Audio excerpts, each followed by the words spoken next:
Ricky Greenwell here, bringing you another makeup tutorial. And for today's video, we're going to be looking at scar and wound makeup, and my model for today is Kelsy. So I'm starting off by creating the underlying shadows that I'm wanting to see on the wounds that I'm going to be putting onto Kelsy's face.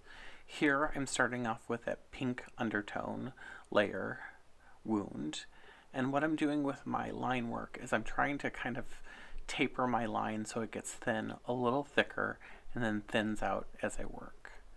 And I'm going to put another wound next to it so we can do a little bit of comparison to wounds. This one is going to just be a straight up highlight layer wound, and then I'm going to taper that out. So what I'm trying to do is take a look at color variance that happens with the use of the particular product that I'm going to be using today. Now I'm going to go over my wound, and I'm utilizing a product called Rigid Collodion on top of my makeup lines.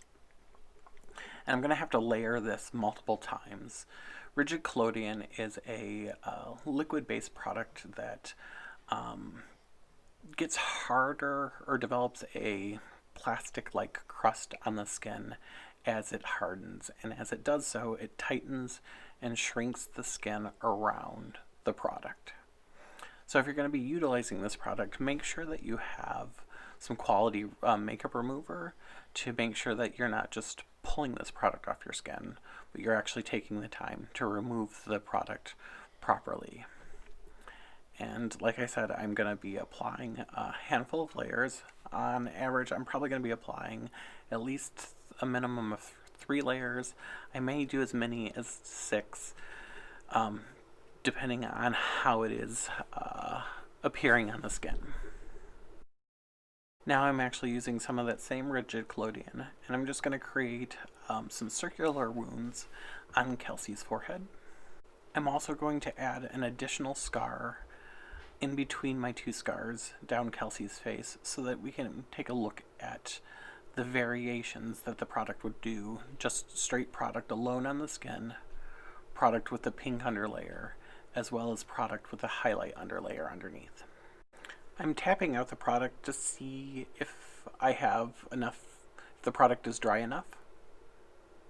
Now on Kelsy's forehead, I'm going in with some character shadow, and I'm applying a little bit of shadow to the center portion of my wound to create that depth around the injury. Here I have a little bit of castor oil on my finger, and I'm applying that onto the wound itself. It's going to make it a little glossy, but it's also going to pull some of that excess product away. And here I'm just taking a makeup sponge and dabbing off the product. I'm trying to make it look as if it's coming from the skin and more natural, and a little less like product sitting on the skin. As I pulled some of it away, I just need to reinforce some of that. So I'm now going over my appliance with just I'm skinning the product by adding a little bit of a latex layer on top of my barrier. Just like the Rigid Collodion, I need to do about 2 to 3 layers of latex over my wound. This actually makes it easier for removal. And now I'm utilizing a blow dryer just to speed up the process. You can see that my hand is on Kelsy's skin so that I can actually feel the warmth from the blow dryer. A cool setting is ideal, but if you only have a warm setting on your blow dryer, make sure that you are giving some distance so that you are not like causing any uncomfort to your model or your talent. Now I'm adding just a little bit more of that character shadow with some castor oil to give me that depth to that inner portion of that wound that I've created. Now I'm just taking my stipple sponge or a cosmetic sponge and stippling off some of that excess product.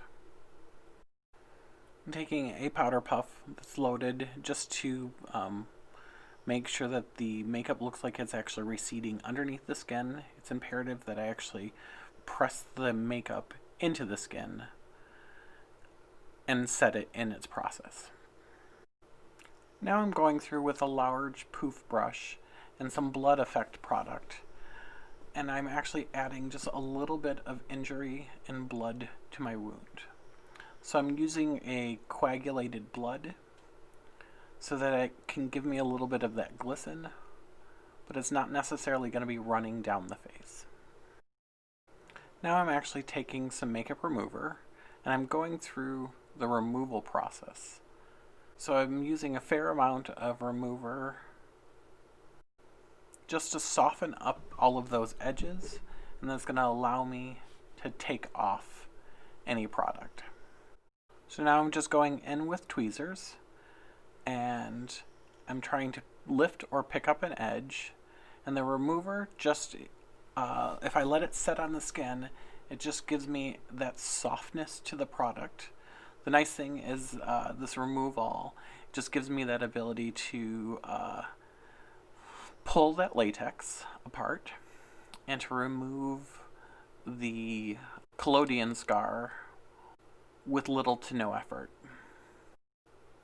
And here I have a Q-tip with some isopropyl myricide on it, which is just allowing me to, it's a universal makeup remover.